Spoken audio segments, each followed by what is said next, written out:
దాదాపు ఇమ్రాన్ ఖాన్ ఆగస్టు 2023 నుంచి జైల్లో ఉన్నాడు. సో, ఇప్పుడు అతను చనిపోయినాడని పుకార్లొస్తుంది. ఎందుకంటే చివరిసారిగా అతను నవంబర్‌లో నవంబర్ 5 ఆ ప్రాంతంలో మాత్రమే వీళ్ళు కుటుంబ సభ్యులు కలవగలిగారు. అప్పటినుంచి కూడా ఇప్పటి వరకు కుటుంబ సభ్యుల్ని ఎవరిని అంటే ముగ్గురు చెల్లెలున్నారు ఆయనకి. అలీమా ఖాన్, ఉజ్మా ఖాన్ అండ్ నోరీన్ ఖాన్. అట్లాగే కొడుకులు ఇద్దరున్నారు, కాసిం ఖాన్ అండ్ సులేమాన్.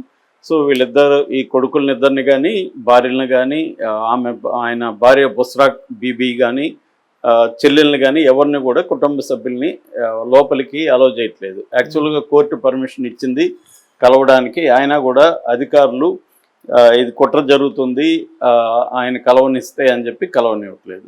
సో అందుకని మొన్నటి నుంచి ఆందోళనలు చేస్తున్నారు అక్కడ స్త్రీలు. తర్వాత పీటీఐ, ఆయన స్థాపించిన పార్టీ పేరు పాకిస్తాన్ తెహ్రీన్ ఈ ఇన్సాఫ్ అనే పార్టీ, వాళ్ళ సభ్యులు కూడా చేస్తున్నారు. దానికి సంబంధించి కొంతమంది లీడర్లు కూడా నిన్న సిట్-ఇన్ అంటారు, సిట్-ఇన్ ప్రోగ్రామ్ అక్కడ చేస్తున్నారు.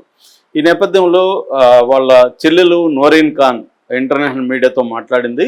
ఆమె చెప్తున్నది ఏమంటే, మోడీ మాకు మద్దతు తెలియజేయాలి, మోడీ రంగంలో దిగాలి, ఇంటర్నేషనల్ ప్రెజర్ ఉంటే కానీ అసీం మున్నీర్ వినేయట్లేదు. అసీం మున్నీర్ ఇమ్రాన్ ఖాన్ని జైల్లోనే చంపాలని కుట్ర చేస్తున్నాడు. దీనికి ప్రధాన కారణం ఏంటంటే, అసీం మున్నీర్ ఉన్నంతకాలం పర్మనెంట్గా ఆయనే పాకిస్తాన్ని ఇండైరెక్ట్గా పరిపాలించాలని ఒక ప్లాన్లో ఉన్నాడు. దానికోసం రాజ్యాంగాన్ని 27వ సవరణ తీసుకొచ్చి, మామూలుగా అయితే అతను చీఫ్ ఆఫ్ ఆర్మీ స్టాఫ్ అంటారు. సో దాన్ని ఇప్పుడు మార్చేసి అతను సిడిఎఫ్ అంటారు, చీఫ్ ఆఫ్ డిఫెన్స్ ఫోర్సెస్ అనే ఒక పోస్ట్ని క్రియేట్ చేసుకుని దాంట్లోకి వెళ్ళిపోయాడు. సో ఈ సవరణ ద్వారా 2030 వరకు పొడిగించుకున్నాడు తన పదవీ కాలాన్ని. అంటే 5 ఏళ్ళు తన పదవీ కాలాన్ని పొడిగించుకున్నాడు. దాని తర్వాత మళ్ళీ ఒక 5 ఏళ్ళు కూడా పొడిగించుకునే అవకాశం ఉంది. అంటే 2035 వరకు ఆయనే చీఫ్ ఆఫ్ డిఫెన్స్ ఫోర్సెస్ అనేది ఒక పోస్ట్లో ఉంటూ, అంటే కంప్లీట్గా కంట్రీని తనే రన్ చేస్తూ ప్రెసిడెంట్ కానీ ప్రధానమంత్రి కానీ కీలుబొమ్మల్లాగా ఉండాలనేది తన ఇది. అది మామూలుగా అయితే ఇమ్రాన్ ఖాన్ బయటికి రాకపోతే అది సాధ్యమవుతుంది. ఇమ్రాన్ ఖాన్ బయటకు వచ్చి ఉద్యమాలు చేస్తే, మళ్ళీ ఎలక్షన్లు వచ్చి ఇమ్రాన్ ఖాన్ గెలిస్తే దీనికి ఇబ్బంది అవుతుంది. అందుకని ఇమ్రాన్ ఖాన్ని బయటికి రానివ్వకుండా ఉంటే ఇంకెవరు కూడా ఆ స్థాయి నాయకత్వం పీటీఐలో లేడు. కాబట్టి తను బతుకున్నంత కాలం తనే పాకిస్తాన్ని పరిపాలించాలనేది అసీం మునీర్ యొక్క ప్రధాన లక్ష్యంగా కనబడుతుంది.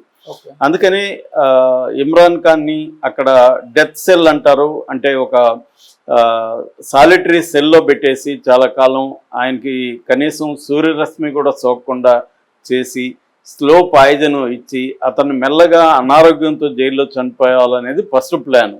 దాని తర్వాత టార్చర్ కూడా పెడుతున్నట్టుగా చెప్తున్నారు. ఆ టార్చర్ తట్టుకోలేక ఆయన చనిపోయినట్టు కూడా వార్తలు వస్తున్నాయి. నిన్న కూడా నేను చెప్పాను, ఆఫ్ఘనిస్తాన్ టైమ్స్ కానీ ఖురాసాన్ ఇంగ్లీష్ అనే 2 పత్రికల్లో ఫస్ట్ ఈ న్యూస్ బయటకు వచ్చింది. దాంతో మొత్తం ఇంటర్నేషనల్ మీడియా కావచ్చు, ఇండియా మీడియా కావచ్చు దీని మీద స్పందించారు. అట్లాగే అక్కడ పీటీఐ అండ్ ఫ్యామిలీ మెంబర్స్ అందరూ కూడా గత 4 రోజుల నుంచి జైలు ముందు, రావల్పిండిలో ఉండే అడియాల జైలు ముందు నిరసన తెలియజేస్తున్నారు. దాని మీద కూడా పోలీసులు పెద్ద ఎత్తున వచ్చి అటాక్ చేస్తున్నారు. అంటే పీటీఐ కార్యకర్తలను కానీ నాయకులను కానీ పెద్ద ఎత్తున కొట్టడం, చంపడం, తర్వాత జైళ్ళల్లో పెట్టడం అనేది గత కొంతకాలంగా అసీం మున్నీర్ చేస్తూ వస్తున్నాడు. ఎందుకంటే అసీం మున్నీర్కి ప్రతిపక్షం అనేది ఉండకూడదని.